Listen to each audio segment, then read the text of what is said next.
All right, welcome back. We took a break and now we're back and it's a new year. It is another year, another time. We are sitting on the precipice of surviving a snowstorm The of epic snowpocalypse. proportions, a snowpocalypse of sorts.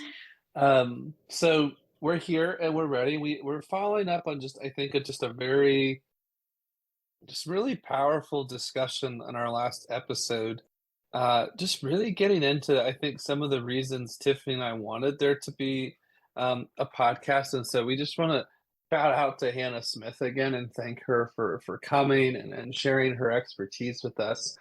It was incredible. I felt like I learned a lot. And so Tiffany and I just wanted to have this follow up today just to kind of discuss kind of what we learned as not experts in this area. And so Tiffany, I don't want to steal all our thunder, but I don't know. I left feeling really educated and a little empowered to maybe have some different conversations after that last recording. Yeah, it was a nice kind of refreshing, like shining a light on like the frustrations of like what women encounter in healthcare. Um, I mean, I did leave a little bit empowered, but I think I also left a little bit frustrated in terms of like, this is still an issue we have to like deal with. Yeah, you know what? That's probably not probably that is my privilege showing, isn't it? That like I left like, oh, I know some ways to have these conversations or being a better ally or support versus like, yeah, we could have had very different experiences like having all those things brought up and discussed. Um, so I think there's two reactions, I guess maybe two different ways I was reacting. One was as like a human being, and the other was like as a clinician. And so I'll try to specify like where I think both are coming from. Now, those two things are connected. This is something you and I talk about, Tiffany, but like who we are as therapists is who we are as people. And it's not like these separate things, but I think we can also have like something that's like a professional reaction, a clinical reaction, and then maybe one that is like personal. So I don't like to speak for Tiffany. So I want to make sure I don't say that that's true for you too, Tiffany. So does that feel fair potentially, or what are you thinking?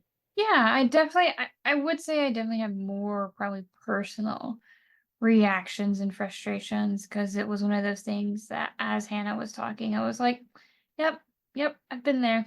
I've been there and that sucks. And you kind of just want to give up on the system, but you're also kind of stuck because the system is what helps you achieve your health goals. But also like from a clinical lens, it's kind of like it was informative and it did give me ways to help people to also advocate for themselves and align in a way of understanding of like you're not alone. Like unfortunately, like you're not alone in this like experience. Yeah, and I think that was the thing I took from some of it as a person is like there's power in discussing some things. There's power in knowing how to navigate some of these experiences that could happen and also like processing them. And so as a clinician, we know from our different trauma therapies, like the closer one can do therapy, whatever it may be, EMDR, trauma focused CBT, sand tray therapy, whatever, insert whichever preference, you have for therapy, the closer one can do those services um, to the exposure to trauma or the traumatic event, it can be more effective or effective faster, obviously. And I think if you expand upon that, like getting support immediately would also be something where it can be helpful. So if you had a less than stellar experience, a medical provider wasn't supporting you or feeling like the experience was really traumatic, getting that support from someone, very important, like very powerful. Yes, it can make a world of difference when you're trying to navigate the medical field and understanding the different nuances of pain and trauma that can occur.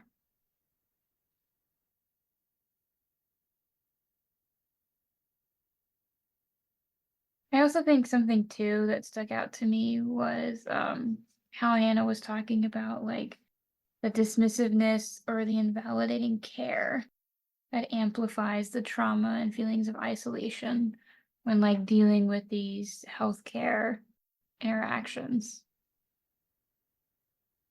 Mm.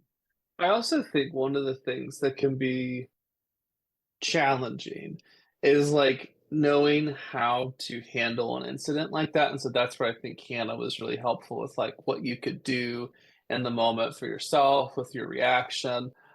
So I thought that was really powerful. I think also getting into, like, the maybe there's the clinical personal side. So I wanna make sure maybe we'll start with the personal, Tiffany, and kinda go, is there any other personal reactions you had to anything that we got into with Hannah? Uh no, I think most of it was just that like baseline like of like this is extremely validating but also frustrating that like you're speaking to my experience but also like there are potentially thousands of hundreds of other people who've also had similar experiences. And I do think there's a little bit of that like hesitation to like talk about when you encounter um dismissive or triggering or traumatic interactions with doctors or nurses or like NPs. Um, just because it kind of can feel like a minefield in terms of like who you can trust, who you can talk to versus who's going to be like, well, that's just how it is, or that's just like what they have to do. That kind of like cold um Yeah, response. I think sometimes it can feel surgical, and, like, at Mhm. times, that approach is really helpful, like, if someone needs to make a decision on, like, a medical emergency, like, probably want someone just to be very clear and direct, but then at other times when maybe you're processing, like, a trauma, not as helpful maybe to have that be the experience. Mhm. Yeah. Well, I think clinically, if we're getting into a little bit of what Hannah was sharing, just the sheer volume of people who have a medical trauma is just really jarring. And so I think we obviously need to talk about women and trauma with women and how that is almost more of a norm than not that women will have a traumatic medical experience and a traumatical maybe medical care interaction at some point in their lives. Yeah, and I think that is in of itself kind of what's the word I want to use? Disheartening that like it's still such a large majority of women encounter such things or feel hesitant to talk about it or, struggle to seek resources that support them through the journey. And I think it's just maybe something that, like, I think it comes down to a training front of, like, the training that is provided for different things, and so I'm just wondering, even like a medical school, what is the training like? What's the discussion like for those that would have some of those traumatic experiences? Yeah, that is a valid thing. I would be curious if we could get someone from a medical profession to see like what kind of training, trauma training, if any, they go through when dealing with not only different genders, but different cultures, different backgrounds, what that would look like. Because it does seem like there is some disconnect somewhere in terms of empathetic care for everyone. Do you think it's just the way it's received as well, Tiffany? Like, do you think it's just the way people are taking things, like just the way things are landing? So not that people are overreacting or that people are caught, but just whatever we used to, we'll say, be effective at some point, like no longer is. Mhm. I mean, it's a possibility. Like we as humans have no control over how our synapses and electrochemical interactions in our brain choose to interpret the words of another person. Like they can have a good intent behind a statement, but we could still like interpret it like negatively based on like our overall life experiences. So it's possible that it could come from a place of good intention, but be landing in a negative way. Hmm. I also just think sometimes people may just not, when you're in a heightened emotional state, things that may normally not cause a reaction can. And so that's a part of trauma informed care is knowing in one setting saying that would not be an issue, but in another setting it could be the difference between someone having a successful treatment outcome and not. So I Mhm. do think that's on the provider. Um, I also wonder if some of this is like we're aware of it as therapists, but I'm wondering like are maybe some of these medical providers less aware because they're not getting the chance for the conversation. Part of that I think is typically you get an hour for therapy, and these doctor's appointments are maybe 20 minutes, typically. Very, very rarely do you get more than that. And so I'm Mhm. wondering if like even some of that is part of the problem is like it will be more of a air cooker than like crock pot and oven kind of cooking experience. It has to be a little more expedient. But I also could see like, if people had preferences for different care experiences, and then like if you get into the economics of that, like I'm sure there's even healthcare discrepancies of like if someone prefers something like that that's better for them, that probably will be a more expensive path, and then I would think less likely insurance is helping at that point with some of it. Yeah. I mean, and there is like this capitalistic push to like produce more, do more, like productivity numbers, like, and I think I don't think it's necessarily like solely a person or a systematic problem. I think it's a mixture of like we as people are somewhat trying, but like not really trying to like counter capitalism. We like on some level have settled into this like complacentness of like, this is my job and I show up and I do my job and this is just how it is and this is just how it's going to be. So I'm going to keep doing it. And if they want me to produce numbers, then I'll just keep trying to produce the numbers versus some people who are like, no, fuck this. I'm going to go out and start my own little private business and I'm going to try and like really focus on um helping my clients, my patients and having a more like person-centered care. I don't know if you've encountered this, but like I hate to call out St. Eve, but they're so big here. Oh, it's okay. But like when I go to St. Eve versus a local doctor who has like a tiny little staff, like maybe get 15-20 minutes there versus my local doctor, they give me like an hour and 30 minutes. Because like they're not like feeding into the same pressuristic system that like is continuing, unfortunately, some of those unhelpful care practices. But then that Yeah. too goes like that easily could go into that like, well, I need to pay bills, so I have to do this job, or like I have to use my insurance, so this is all that's affordable to me. And just this really nasty spider web of like, how do I survive if I like want to go against the system? Like going against the system is really expensive or inaccessible.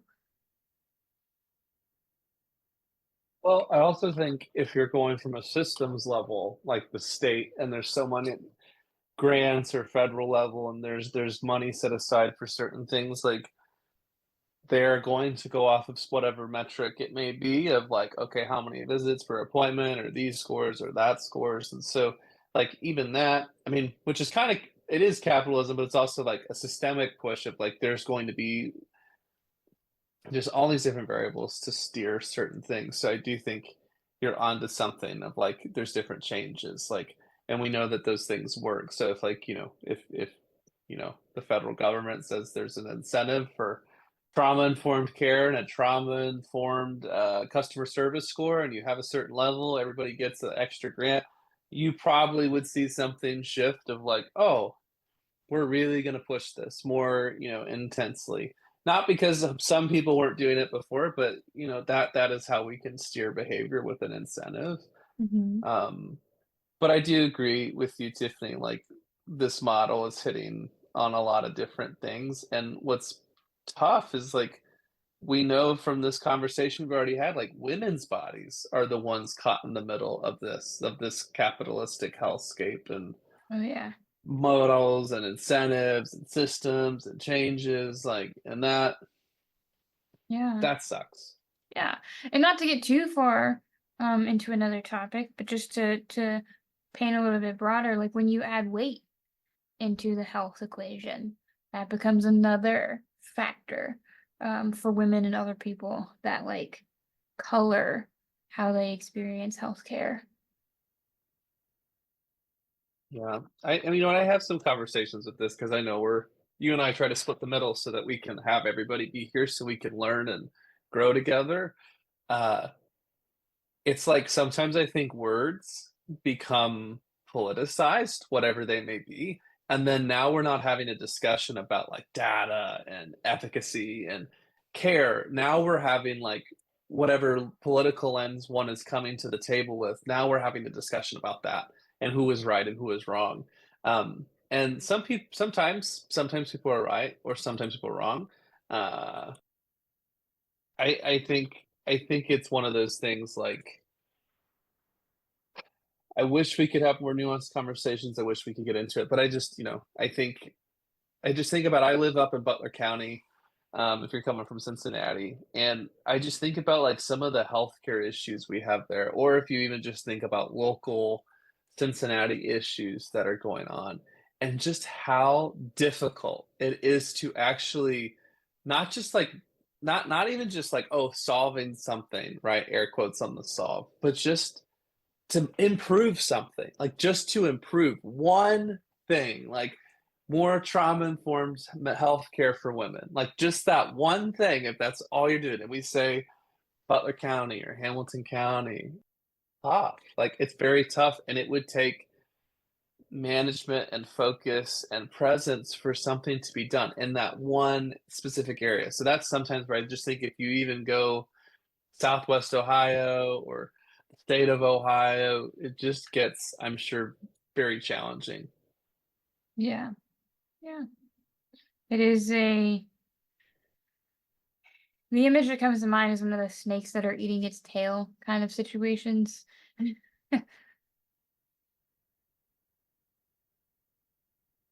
Is there any other reactions to any of this? Let's see. Let me check I made some bullet points because I knew I wasn't gonna remember everything. Um, I think something that I wanted to think about is I'm not an expert in women's healthcare trauma, but if it comes up in session, how can I use the information Hannah has given me to make sure that I am like acknowledging and being empathetic and present when someone has had a traumatic healthcare experience and validating that experience, whatever it may look like for them, and being mindful that I don't know if I ask someone to go, get a test run or an evaluation to like make sure I'm having that conversation about like reasons for doing it, asking if they're okay doing it, like asking consent and things that like Hannah was talking about and not kind of just Yeah. saying like, this is what we're gonna do. Kind of phrasing it more and like, hey, like this might be helpful. Would you be interested or open to it? Versus like telling them to do something.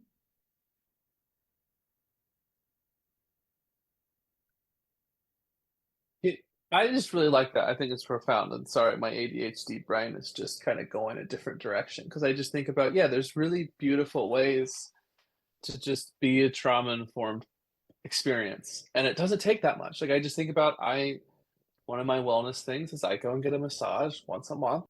And every single time I am asked about each area of my body. Are you okay with your feet being touched? Are you okay with this area? Like I'm asked specifically, and I have to give consent to each part of my body every single time. I know who my massage therapist is. I know that we talk about our kids and things. And yet every time I'm still asked about that every single time for that consent. And I think it may take 20 seconds. And so then I'm like, if a system doesn't have enough time for 20 seconds to make something better, then we've probably lost sight of what the real purpose is. And our purpose is to provide care and work on something, not how quickly uh, can we get something done. Yeah. Random side question that kind of like came to my mind.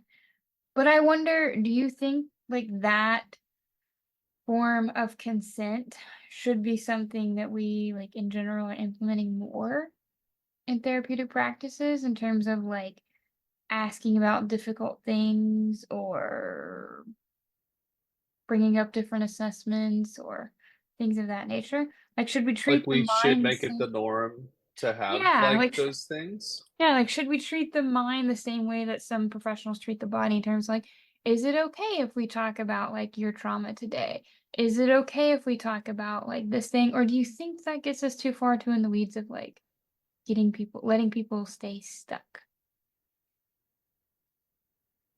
Man, I'm hearing people of all sides. Sorry, that's why I like odd very loudly.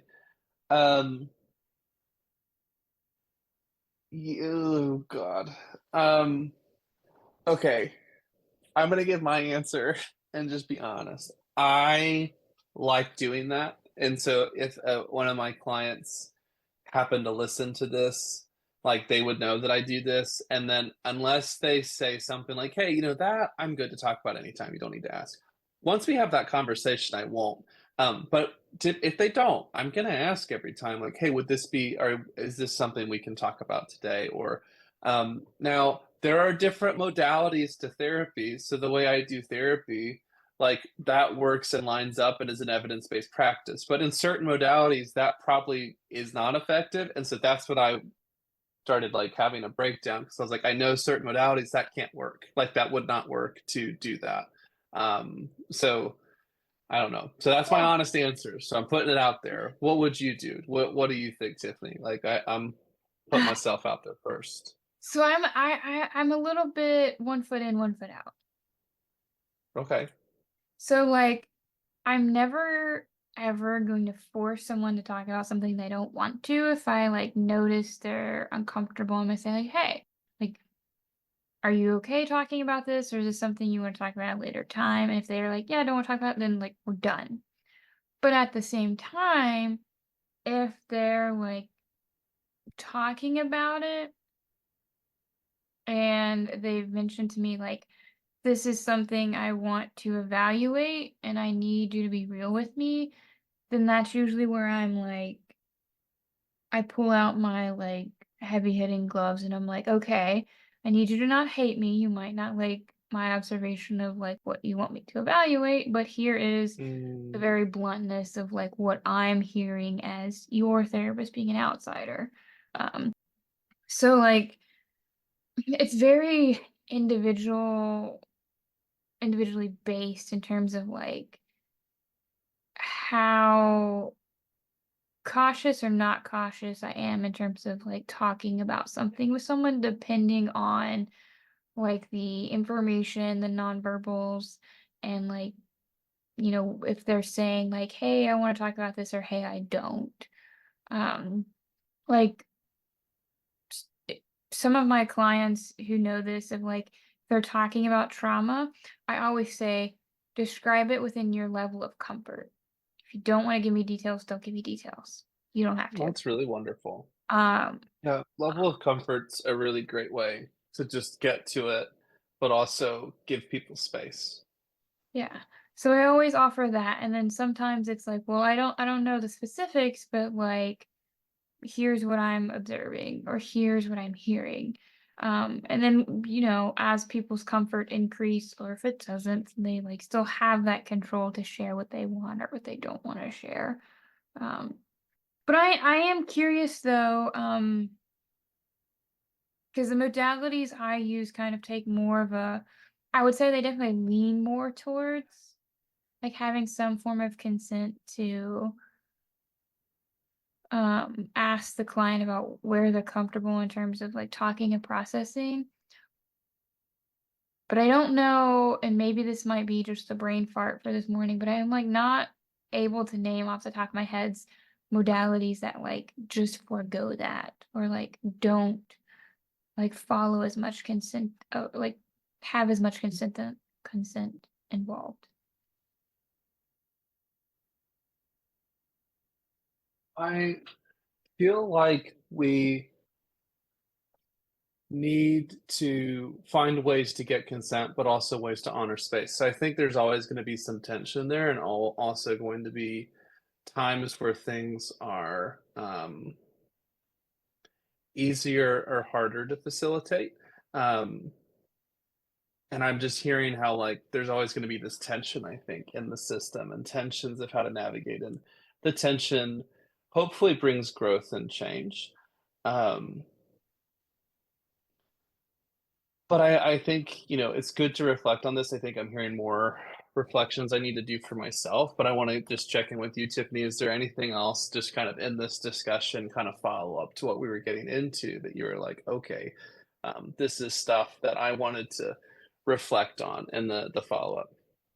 Yeah, I think I don't know, the consent piece really interests me because I do like knowing how we work with our clients and how much time and space we like are allowed to give them in terms of working through like essentially like helping them understand their brain, which is a vital physical organ that we all have, versus like the extremely limited amount of time like doctors and health professionals are actually given to, like their patients and how much like limited space they have to like get consent and then like do what they need to do. Like it almost feels like on some level like they have to do like our job and their job in a span of 15 minutes in terms of like building rapport, asking consent, doing a doctor's job, and like making sure that they're like pulling important information out of someone who like they may or may not have just met. Yeah, I think it's probably hard too if you don't wanna talk about it with everyone. I know some of my patients too have talked about, like, they don't want it in their chart forever and connected to everyone, so you may wanna tell one provider, but not have every provider have access to something and see something. So, like, it gets tricky, I think, very quickly. For sure. Yeah. And I can see too like how that could feed into like the trauma from like the systems and women of just like if they don't want one provider to see something and like a provider does, that violation of trust and that traumatic experience of like, oh, like my like I'm not being valued, my like wishes aren't being respected in a medical capacity. Mm, mm. Yeah. I Very complicated and also very worth, like, having. So I just think, like, I'm feeling that pull, I'm sure that you are, to go, like, 15, 20 different Oh directions. yeah. All the things. My brain is like, oh, but what about all these topics? But yeah, I mean it like Hannah offered a lot of information, a lot of intersexuality of like trauma and women and how to handle that and kind of amplified some of the like system like breakdowns and things of that nature.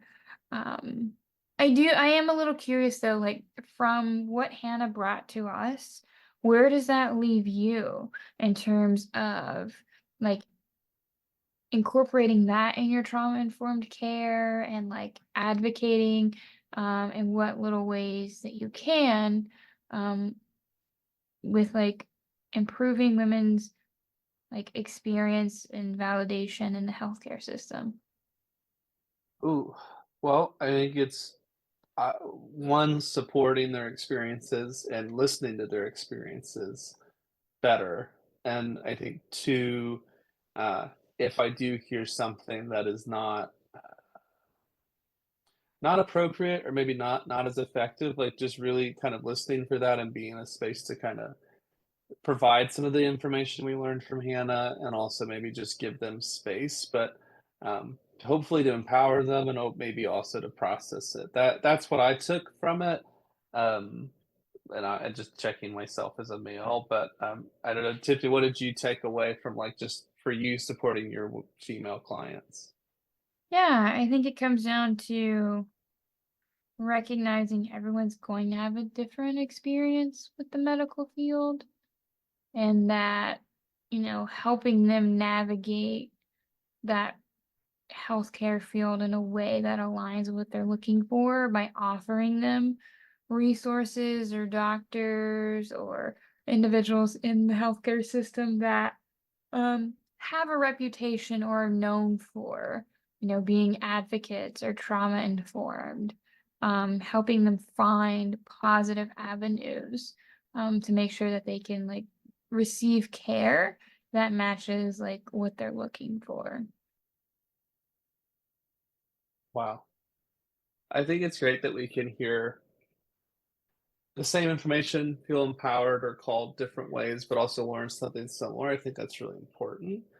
And again, just if anyone listening has follow-up conversations or stuff, Tiff and I thought this would be an important space to just have that processing. So we didn't try to do a lot of extra research or make it feel like we studied up, because we wanted it to feel like if you were also maybe trying to process through that episode, which we still are in a good way, um, that you have some options. Um, Yeah. Always reach out and bring up other discussion points. We're happy to talk about them. We're not experts on IVF or women's medical health trauma, which is another reason we're having this discussion to kind of talk about like, wow, there's a lot of information out there that we like just can't all be experts in. Thanks for joining us today, and I think people will be excited to hear what we have to say a little bit more next time.